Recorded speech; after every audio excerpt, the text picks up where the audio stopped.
நிறைய நேரத்தில் நாம் பிரேக் ஆகுறதுக்கும் நிறைய பெயின்ஸ் பார்க்குறதுக்கும் என்ன தெரியுமா ரீசன்னு?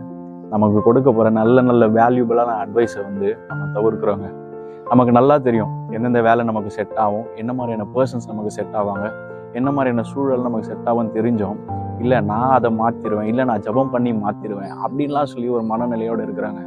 ஆனால் ரியல் ஃபேக்ட் என்னென்னா, நம்ம இன்னைக்கு பார்க்குற பெயினுக்கு என்ன ரீசன்னா, நாம் மாற்றிடுவோம் நினச்சி பண்ணி ஏமாந்து தான் போயிருக்கிறோம்.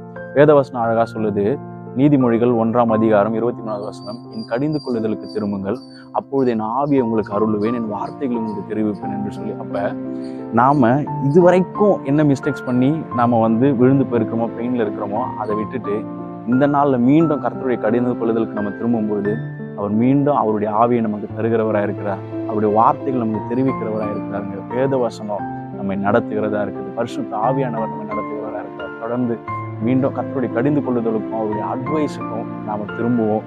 கர்த்தர் நமக்கு எல்லா விதமான இந்த பெயின்லேருந்து நம்ம விடுதலையாக்க வல்லவராக இருக்கிறார். God bless you. Amen.